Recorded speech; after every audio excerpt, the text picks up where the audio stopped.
பணம் கட்டுறதே பார்த்தீங்கன்னா ஒரு இடத்த வந்து அளந்து நம்மளுடைய பிரச்சனை சால்வ் பண்ணுறது தான். ஒரு சிலர் பார்த்தீங்கன்னா அளக்க வந்துட்டு அந்த இடத்துல வந்து எதிர்த்தரப்பின பக்கத்து நிலத்துக்காரங்களா ஒரு பிரச்சனை வருவாங்க அளக்கும்போது. இதையே ஒரு காரணமா சொல்லிட்டு அளக்காம போயிட்டு இருப்பாங்க. இது நம்ம நிறைய பார்த்துருப்போம். பக்கத்து இடத்துக்காரர் பிரச்சனை பண்ணுறாங்க அதனால அளக்கல அப்படின்னு சொல்லுவாங்க. நம்ம தெளிவாக ஒரு விஷயம் என்னன்னா, பிரச்சனை இருக்கிறதுனால தான் நம்ம அளக்கவே கூப்பிடுறோம். யார் கூட பிரச்சனை இல்லை, எல்லையில் நாலு புற எல்லையில் பிரச்சனை அப்படின்னா அப்புறம் எதுக்கு நம்ம சர்வேருக்கு பணம் கட்டி நம்ம அளக்கிறதுக்காக கூப்பிடுறோம்? அப்படி எதுவும் கிடையாது இல்லை.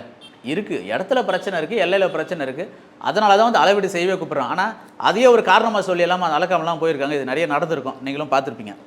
இப்போ என்னன்னா, இப்போ சமீபத்தில் வந்து திருவண்ணாமலை நுகர்வோர் நீதிமன்றத்தில் ஒரு வழக்கு நடந்தது. அதில் வந்து இதையே வந்து ஒரு பதிலாக சொல்லியிருக்காரு. தாலுகா ஆஃபீஸ்லேருந்து போயிட்டு ஒரு பதிலாக சொல்லியிருக்காங்க. நீங்கள் வந்து அந்த இடத்துல வந்து பக்கத்தில் பிரச்சனை இருந்து அதனால் நாங்கள் அளக்காமல் வந்துட்டோம் அப்படின்னு சொல்லிட்டு. அப்போ வந்து அந்த நீதிமன்றத்தில் கேட்குறாங்க, அதாவது இடத்துல பிரச்சனை இருந்தால் அளக்கக்கூடாது அப்படின்னு சொல்லிட்டு ஜீவோ ஏதாவது இருக்கா அப்படின்னு சொல்லி கேட்குறாங்க. அரசாணை இருக்கான்றாங்க. அப்படி இல்லை அப்படின்ற மாதிரி அவர் நின்றுருக்காரு.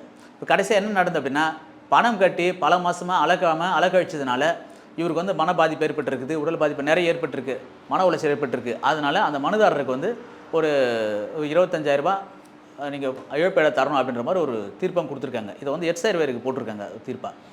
அதுவும் இல்லாமல் நீங்கள் வந்து குறிப்பிட்ட காலத்துக்குள்ளே நீங்கள் அளந்து கொடுத்துடணும் அப்படின்னு சொல்லி தீர்ப்பம் கொடுத்துருக்காங்க நுகர்வோர் நீதிமன்றத்தில்.